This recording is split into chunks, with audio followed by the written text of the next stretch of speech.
Welcome back to our channel Be Basic. आज हम Lucent के जनरल साइंस में पार्ट 7 को जो है वो स्टार्ट करने वाले हैं, जिसमें हम बायोलॉजी के क्वेश्चन 181 से 210 तक के कवर करने वाले हैं। तो चलिए शुरू करते हैं हम। आज का हमारा पहला क्वेश्चन है, which one of the following element is involved in the central of water content of the blood. Question ये बोल रहा है, ये जो नीचे ऑप्शन दिए हैं इनमें से कौन सा एलिमेंट जो ब्लड के अंदर वाटर कंटेंट है उसको जो है रेगुलेट कराता है। ऑप्शन देख लेते हैं। Option A potassium, option B lithium, option C rubidium और ऑप्शन डी कैल्शियम। तो इसका जो राइट आंसर होगा वो होगा ऑप्शन ए। पोटेशियम जो है वो क्या करता है, ये कंट्रोल करता है बैलेंस को of fluids between cells and blood vessel। ठीक है, इस तरीके से जो है पोटेशियम क्या करता है, वाटर कंटेंट में जो है वो रेगुलेट कराता है वाटर कंटेंट को ब्लड में। ठीक है, नेक्स्ट क्वेश्चन दिया है, which one of the following is not a part of nerves. इन्होंने बोला है जो ये नीचे ऑप्शन है इनमें से क्या जो है वो पार्ट नहीं है नर्व्स का। ऑप्शन देखते हैं। Option A axons, option B connective tissue, option C Schwann cells, option D smooth muscles. तो इसका जो राइट आंसर हो जाएगा वो होगा option B connective tissue. Next question दिया है, which endocrine gland requires iodine to synthesize a particular hormone whose deficiency में कॉज गॉइटर डिसीज़। ये क्वेश्चन दिया है कि जो कौन सा एंडोक्राइन ग्लैंड जो है उसे आयोडीन की ज़रूरत पड़ती है किसी एक पर्टिकुलर हार्मोन को बनाने के लिए, जिस अगर वो हार्मोन जो है वो सिंथेसाइज नहीं करता तो उसकी कमी से जो है हमें गॉइटर डिसीज़ होने के चांसेस होते हैं। उसकी डेफिशिएंसी से गॉइटर डिसीज़ जो है वो हो जाती है। ऑप्शन देख लेते हैं। Option A hypothalamus, option B pancreas, option C thymus और ऑप्शन डी थायराइड। तो इसका जो राइट आंसर हो जाएगा वो होगा ऑप्शन डी यानी कि थायराइड।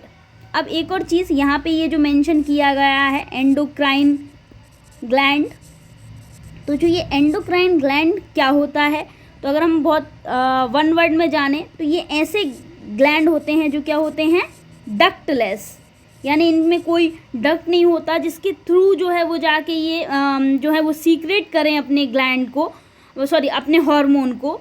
ये क्या करते हैं, डायरेक्ट जो है वो ब्लड स्ट्रीम में जो है वो सीक्रेट कर देते हैं हार्मोन्स को, किसी डक्ट का यूज़ नहीं करते। तो ऐसे ही ग्लैंड को क्या बोलते हैं हम, एंडोक्राइन ग्लैंड।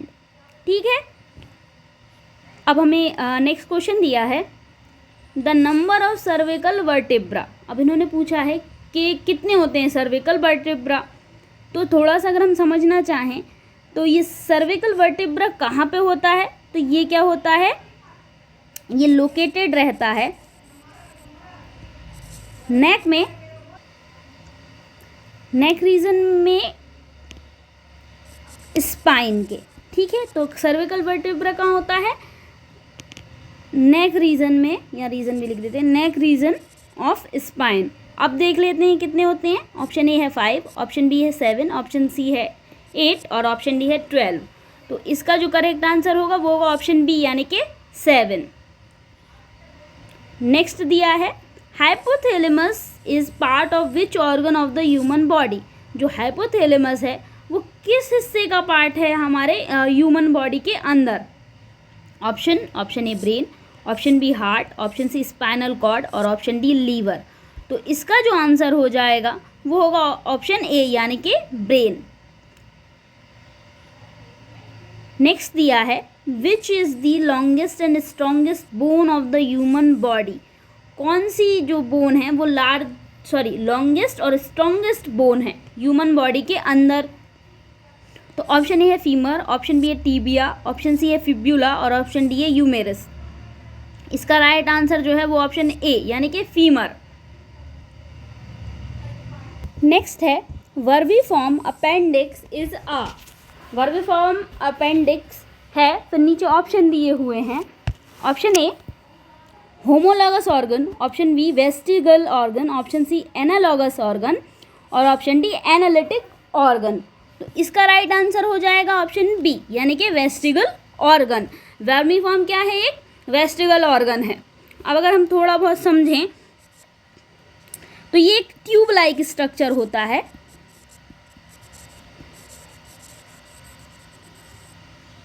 जो कि अटैच रहता है लार्ज इंटेस्टाइन से। ठीक है, नेक्स्ट पे जाते हैं हम। दिया है fibrinogen is converted into fibrin by. अब इन्होंने बोला है जो फाइब्रिनोजेन है वो कन्वर्ट होता है फाइब्रिन में किसके थ्रू? ऑप्शन दिए हैं नीचे। ऑप्शन ए है प्रोथ्रोम्बिन, ऑप्शन बी है थ्रोम्बोकिनेस, ऑप्शन सी है थ्रोम्बोप्लास्टिन और ऑप्शन डी है थ्रोम्बिन। तो इसका राइट आंसर हो जाएगा ऑप्शन बी थ्रोम्बोकिनेस। अब थोड़ा बहुत अगर हम देखें तो ये जो फाइब्रिनोजेन है ना, ये एक प्रोटीन है जो कि प्रोड्यूस होता है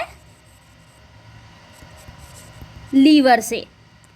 जो क्या करता है, अब ये आईएमपी रोल यानी इम्पोर्टेंट रोल प्ले करता है ब्लड क्लॉटिंग में।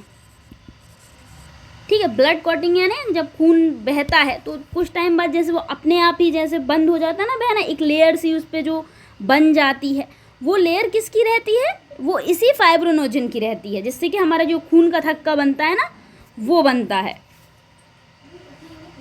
अगला क्वेश्चन दिया है which one of the following enzyme is found in human saliva. इन्होंने बोला है कि कौन सा एंजाइम ह्यूमन सलाइवा के अंदर जो है वो पाया जाता है। ऑप्शन दिए हैं, option A pepsin, option B ptyalin और ऑप्शन सी रेनिन और ऑप्शन डी एरेप्सिन। तो इसका राइट आंसर हो जाएगा ऑप्शन बी टायलिन। फिर हमें नेक्स्ट क्वेश्चन दिया है the buffer action of blood is slightly basic due to the presence of. अब जो ब्लड का बफर एक्शन होता है वो बेसिक होता है किसकी प्रेजेंस की वजह से? ऑप्शन दिए हैं हमें नीचे, लेकिन अगर हम थोड़ा बहुत समझना चाहें ये बफर एक्शन वर्ड से क्या मतलब निकल रहा है तो इसको ऐसे समझ सकते हैं, ये it refers to the ability to maintain a stable pH। ठीक है, अब शॉर्ट में लिखा है कि ये क्या होता है बफर एक्शन? ऐसी एबिलिटी, ऐसी क्षमता जिससे कि एक स्टेबल पीएच जो है वो बरकरार रख सके, इसको हम क्या कहते हैं? Buffer action. अब क्वेश्चन है बफर एक्शन जो ब्लड का है वो बेसिक होता है तो किसकी प्रेजेंस की वजह से होता है? स्लाइटली बेसिक होता है तो किसकी प्रेजेंस से? ऑप्शन देखते हैं। Option A HCl and NaCl, option B Cl and CO, option C Cl and HCO3, option D HCO3 and H2CO3। तो इसका राइट आंसर हो जाएगा option D HCO3 and H2CO3 की प्रेजेंस की वजह से जो है वो स्लाइटली बेसिक होता है। अगला दिया है question which protein protect the epithelial cells from damage. कौन सा प्रोटीन जो है वो प्रोटेक्ट करता है एपिथेलियल सेल को डैमेज से? ठीक है, ऑप्शन देखते हैं। Option A collagen, option B elastin, option C actin और ऑप्शन डी कैरेटिन। तो इसका राइट आंसर हो जाएगा ऑप्शन डी कैरेटिन। जो होता है ना वो प्रोटेक्ट करता है एपिथेलियल सेल्स को डैमेज से। नेक्स्ट दिया है a wound stop bleeding due to the process of clot formation called. अब इन्होंने बोला जैसे एक कहीं पे भी चोट है जिसमें से खून निकल रहा है, उसमें क्या होता है? क्लॉट फॉर्मेशन होता है यानी खून का थक्का बनने लगता है। तो इस प्रोसेस, ये जो वोल प्रोसेस है, इस प्रोसेस का जो क्या नाम है, इस प्रोसेस को जो है हम क्या बोलेंगे? तो ऑप्शन देखते हैं। Option A fermentation, option B coagulation, option C transfusion और ऑप्शन डी इंक्यूबेशन। तो इसका जो राइट आंसर हो जाएगा वो हो जाएगा ऑप्शन बी कोगुलेशन। नेक्स्ट हमें दिया है the dash help in equalizing the pressure on either sides of the eardrum. ये जो नीचे ऑप्शन है इनमें से क्या जो है वो मदद करता है इक्वलाइज करने में, यानी बराबर करने में प्रेशर को जो दोनों साइड्स होते हैं एयर ड्रम के उसके। ऑप्शन देख लेते हैं। Option A malleus, option B incus, option C cochlear nerve, option D Eustachian tube. तो इसका राइट आंसर हो जाएगा ऑप्शन डी, यूस्टेशियन ट्यूब जो होता है वो हेल्प करता है इक्वलाइज करने में। नेक्स्ट दिया है which part of brain maintains posture and balance of the body. कौन सा हिस्सा जो है दिमाग का वो मेंटेन करता है पॉस्चर और बैलेंस ऑफ द बॉडी। ठीक है, ऑप्शन देखते हैं। Option A cerebrum, option B pons, option C cerebellum और ऑप्शन डी मेड्यूला। तो इसका राइट आंसर होगा ऑप्शन सी, सेरेब्लम जो होता है ना वो क्या करता है, वो मेंटेन करवाता है पॉस्चर और बैलेंस को जो हमारे बॉडी के अंदर होता है। अब हम नेक्स्ट क्वेश्चन देखते हैं। नेक्स्ट दिया है which one of the following body parts या organs of the human body does not have smooth muscles. मतलब हमारी बॉडी के ऐसा ऑर्गन या पार्ट जिसमें क्या नहीं है, स्मूथ मसल्स नहीं हुए। ऑप्शन देखते हैं। ऑप्शन ए यूरेटस, option B iris of eye, option C bronchi of lungs और ऑप्शन डी बाइसेप्स। इसका जो राइट आंसर हो जाएगा वो होगा बाइसेप्स, यानी जो बाइसेप्स होते हैं ना उनके पास स्मूथ मसल्स जो हैं वो नहीं पाई जाती। ठीक है, अब हमें नेक्स्ट क्वेश्चन दिया है the pouch connected to the junction of the small and the large intestine is called. अब जो पॉच कनेक्टेड है स्मॉल और लार्ज इंटेस्टाइन के जंक्शन पे, यहाँ पे जहाँ पे वो दोनों मिलते हैं वहाँ पे, उसको हम क्या बोलते हैं। ऑप्शन ए है condyle, option B caecum, option C coccyx और ऑप्शन डी एक्जिला। तो इसका राइट आंसर हो जाएगा ऑप्शन बी, केकम बोलते हैं उसको। अगला क्वेश्चन दिया है the part of the I which is responsible for the conversion of image of an object into neural signal is. अब ये पूछा है जो हमारी आँख होती है उसका कौन सा पार्ट जो है वो रिस्पॉन्सिबल रहता है जिससे जो है वो कन्वर्जन होता है इमेज का, किसी भी ऑब्जेक्ट, जैसे कोई ऑब्जेक्ट है उसकी इमेज का कन्वर्जन होता है न्यूरल सिग्नल के अंदर। तो कौन सा पार्ट है आँख का या आई का जो ये कराता है। ऑप्शन देख लेते हैं। Option A iris, option B optic nerve, option C vitreous humour और ऑप्शन डी रेटिना। तो इसका राइट आंसर हो जाएगा ऑप्शन बी, ऑप्टिक नर्व जो है वो रिस्पॉन्सिबल रहती है। नेक्स्ट देखते हैं। नेक्स्ट क्वेश्चन दिया है hiccups in human generally occur due to forceful downward shifting of the. अब यहाँ पे हिकअप्स का मतलब होता है हिचकी। जो हिचकी होती है वो किसके डाउनवर्ड शिफ्टिंग से जो है वो हिचकी हमें आती है। ऑप्शन देख लेते हैं। Option A diaphragm, option B trachea, option C lungs और ऑप्शन डी लैनिक्स। इसका राइट आंसर हो जाएगा ऑप्शन ए, डायफ्रम जो होता है उसको जब वो फोर्सफुली डाउनवर्ड शिफ्ट होता है तो क्या आने लगती है, हमको हिचकी आने लगती हैं, हिकअप्स।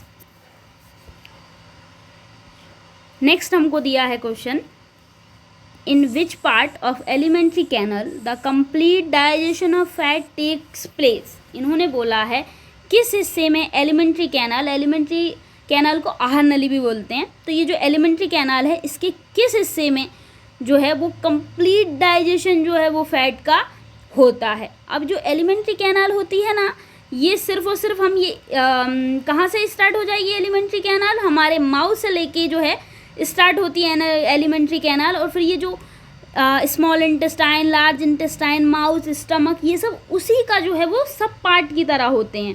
ठीक है, तो हम ऑप्शन देख लेते हैं। ऑप्शन ए है लार्ज इंटेस्टाइन, ऑप्शन बी है स्मॉल इंटेस्टाइन और ऑप्शन सी है स्टमक और ऑप्शन डी है माउथ। तो इसका राइट आंसर हो जाएगा ऑप्शन बी, यानी कि स्मॉल इंटेस्टाइन जो है यहाँ पे जो है वो फैट डाइजेस्ट होता है। नेक्स्ट क्वेश्चन हमें दिया है the right pulmonary artery is. जो राइट पल्मोनरी आर्टरी है वो, अब फिर नीचे ऑप्शन है, option A of same size as the left, वो बिल्कुल एक जैसे साइज की होती है जैसे लेफ्ट वाली होती है आर्टरी वैसी। Option B shorter than the left, जो लेफ्ट में है उससे छोटी होती है। Option C longer than the left, जो लेफ्ट में है उससे बड़ी होती है। Option D wider than the left, चौड़ी होती है ज़्यादा लेफ्ट के मुकाबले। तो इसका राइट आंसर हो जाएगा ऑप्शन सी, यानी कि जो राइट पल्मोनरी आर्टरी है वो लॉन्गर होती है लेफ्ट वाली से। नेक्स्ट हमें दिया हुआ है goitre is caused due to deficiency of iodine, it is prevalent in. अभी हमने इससे पहले भी एक क्वेश्चन किया है जिसमें गोइटर का मेंशन था, तो इन्होंने जो है वो पूछा है जो ये गोइटर डिसीज़ है ये होती है आयोडीन की डेफिशिएंसी से, और ये कहाँ पे प्रिवलेंट है। ऑप्शन देखते हैं। Option A coastal area, option B hilly area, option C desert area, और ऑप्शन डी इनमें से कोई नहीं, नन ऑफ दीज।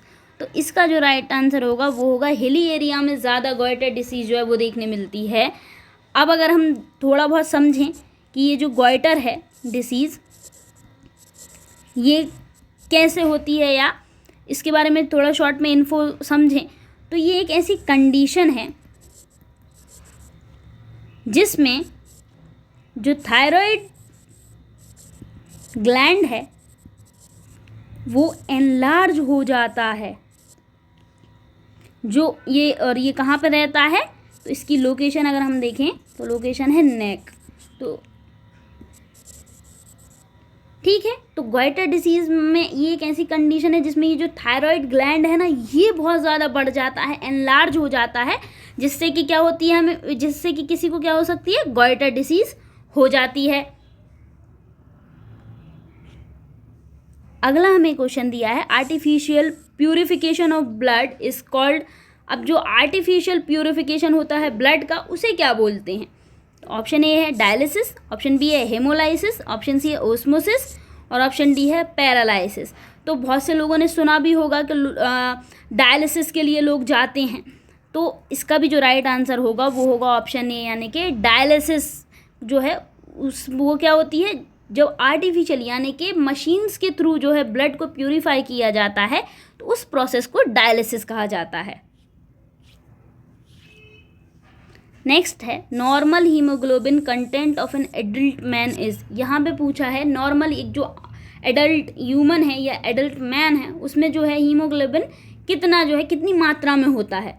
ऑप्शन देखते हैं। ऑप्शन ए है 5 ग्राम पर 100 ml of blood, option B है 7 ग्राम पर 100 ml of blood, option C है 14.5 ग्राम पर 100, ऑप्शन डी है 18.5 ग्राम पर 100 ml ऑफ ब्लड। तो इसका राइट आंसर हो जाएगा ऑप्शन सी 14.5 ग्राम पर 100। अगला क्वेश्चन है which of the following food materials contain all the essential amino acid. नीचे अब हमें जो ऑप्शन दिए गए हैं इसमें से कौन सा फूड मटेरियल जो है उसके पास सारे इसेंशियल अमीनो एसिड जो हैं वो होते ही हैं। ऑप्शन देखते हैं। Option A rice, option B milk, option C egg, और ऑप्शन डी सोयाबीन्स। तो इसका जो राइट आंसर हो जाएगा वो होगा ऑप्शन डी, यानी सोयाबीन जो है उसमें सारे इसेंशियल अमीनो एसिड जो है वो होते हैं। नेक्स्ट क्वेश्चन है name of the vessels which deliver the nutrient rich blood from stomach and intestine to liver. उस वेसल का नाम बताओ जो क्या करती है, डिलीवर करती है न्यूट्रिएंट में रिच ब्लड को स्टमक और इंटेस्टाइन से लेके लीवर तक। देख लेते हैं। ऑप्शन ए है left hepatic artery, option B hepatic vein, option C right hepatic artery, option D hepatic portal vein. तो इसका राइट आंसर हो जाएगा option D hepatic portal vein. Next question दिया है which of the following hormones play a role in release of milk from mammary glands. मतलब ये बोल रहा है इनमें जो ऑप्शन है कौन सा हार्मोन जो है वो एक इम्पॉर्टेंट रोल प्ले करता है मेमरी ग्लैंड से मिल्क के रिलीज के लिए। ऑप्शन देख लेते हैं अब हम। ऑप्शन ए है एड्रेनालाइन, ऑप्शन बी है थायरोक्साइन, ऑप्शन सी है प्रोजेस्टेरॉन, और ऑप्शन डी है पिट्यूटरी। तो इसका जो राइट आंसर हो जाएगा वो होगा ऑप्शन बी थायरोक्साइन। नेक्स्ट क्वेश्चन है centre of reflex action is, इन्होंने पूछा है सेंटर क्या है रिफ्लेक्स एक्शन का। ऑप्शन ए है सेरेब्रम, ऑप्शन बी है सेरेब्लम, ऑप्शन सी है स्पाइनल कॉर्ड और ऑप्शन डी है नर्व सेल। तो इसका जो राइट आंसर हो जाएगा वो होगा ऑप्शन सी यानी कि स्पाइनल कॉर्ड। नेक्स्ट ऑप्शन दिया है thermoregulatory centre in the body of homothermal animals and man is found in. जो थर्मोरेगुलेटरी सेंटर होता है होमोथर्मल एनिमल और ह्यूमन के अंदर वो कहाँ पाया जाता है। ऑप्शन ए स्किन के अंदर, option B diencephalon, option C hypothalamus और ऑप्शन डी पिट्यूटरी। तो इसका राइट आंसर हो जाएगा ऑप्शन सी यानी हाइपोथैलेमस। नेक्स्ट हमें दिया है विच gland in the human body regulates the secretion of hormone from the pituitary gland. अभी ये जो पिट्यूटरी ग्लैंड है इसमें से जो हार्मोन सीक्रेट होते हैं इसको कौन रेगुलेट कराता है या कौन सा ग्लैंड रेगुलेट कराता है ह्यूमन बॉडी के अंदर। ऑप्शन देख लेते हैं। Option A adrenal gland, option B hypothalamus gland, option C thymus gland और ऑप्शन डी थायराइड ग्लैंड। तो इसका राइट आंसर हो जाएगा ऑप्शन बी यानी हाइपोथैलेमस ग्लैंड। लास्ट क्वेश्चन है आज का, the largest white blood corpuscles is, largest WBC कौन सी है। इसका शॉर्ट फॉर्म होता है क्या, WBC। ऑप्शन देखते हैं। Option A lymphocyte, option B monocytes, option C thrombocyte और ऑप्शन डी एर्थोसाइट। तो इसका राइट आंसर हो जाएगा ऑप्शन ए यानी कि लिम्फोसाइट। ये क्या करती है, इसका इंपॉर्टेंट रोल होता है इम्यून सिस्टम के अंदर। तो बस आज के लिए इतना ही करेंगे। इसके आगे के क्वेश्चन जो है हम इसके नेक्स्ट पार्ट में कवर करेंगे। तो if you like the video please like our video, subscribe to our channel. Thank you.